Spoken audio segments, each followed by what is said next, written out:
আসসালামু আলাইকুম। চাকরির বয়স ৩৫ করা, এই ৩৫ করার ক্ষেত্রে এখন এই দেশটা অর্থাৎ সরকার পুরো দেশটাই পুরো জাতিটাই মনে হয় যেন একটা চ্যালেঞ্জিংয়ের মধ্যে পড়ে গেছে। তা কেন বললাম সে বিষয়টা হচ্ছে দেখেন এক একজনের এক এক মত। আদৌ কি চাকরির বয়স ৩৫ করা হবে?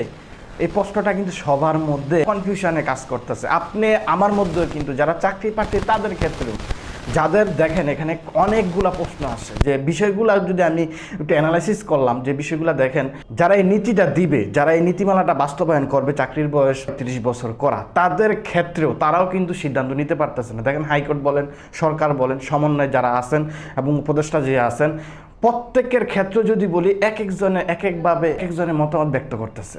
আমি আরেকটা ভিডিও করছিলাম এই সম্পর্কে, দেখেন কতগুলো আমি কারণ উল্লেখ করছি যে এইসব মনে করে ওনারা কিন্তু এখনো ৩৫ করতেছে না। ভিডিওটা আপনারা দেখে নিতে পারেন। তো যারা হাইকোর্টে আছেন এটা নীতিমালা প্রণয়ন করবেন, বাস্তবায়ন করবেন, এখন ওনাদের ক্ষেত্রেই ওনাদের ভিতরেই আবার বিভিন্ন জন বিভিন্নভাবে এর মতামত ব্যক্ত করতেছেন। আমাদের প্রধান উপদেষ্টা উনি এখন দেশের বাইরে আছে। অনেকে বলতেছেন যে উনি দেশে আসুক, আসার পরে একটা আমরা সিদ্ধান্ত নিব, একটা বাস্তব উনি এখন ওনার হাতে সম্পূর্ণ। দেখেন উনি যেটা বলেন সেটাই কিন্তু হবে। আপাতত উনি কিন্তু কিছু বলতেছেন না, কিন্তু একটা সিদ্ধান্ত আপনাদের দিয়ে দিবেন।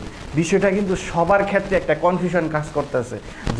যাদের বয়স এখন ৩০ও পার হয়ে গেছে এরা বলতেছে ৩৫, যাদের ৩৫ হয়ে গেছে তারা নিবন্ধনের জন্য বলতেছে ৪০ বছর করা হোক, যাদের ২৮ বছর, যারা ২৭ বছর বা ২৬ বছর আছে তারা বলতেছে না ৩০ বছরই থাকুক, বাড়ার দরকার নাই।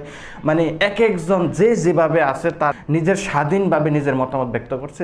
এটা জনপ্রশাসন মন্ত্রণালয় যে একটা আবেদন করা হয়েছে, সে আবেদনটা এখন স্থগিত আছে, সেটাও কিন্তু এখনো কিছু বলা হচ্ছে না। জনপ্রশাসন মন্ত্রণালয় বলেন, হাইকোর্ট বলেন, উপদেষ্টা বলেন, সমন্বয় করেন যারা দায়িত্ব আছেন, প্রত্যেকের ক্ষেত্রে কিন্তু বিষয়টা এখনো কনফিউশন আছে, দ্বিধাদ্বন্দ্বের মধ্যে আছে। আসলে কি করা যায় এটা কিন্তু সম্মিলিতভাবে সিদ্ধান্ত নিতে কেউই পারতেছে না। জনগণও না এবং হাইকোর্টও না, জনপ্রশাসন মন্ত্রণালয় না, উপদেষ্টাও না, উপদেষ্টা যারা দায়িত্ব আছেন প্রত্যেক জনই এই দ্বিধাদ্বন্দ্বের কনফিউশনে আছে।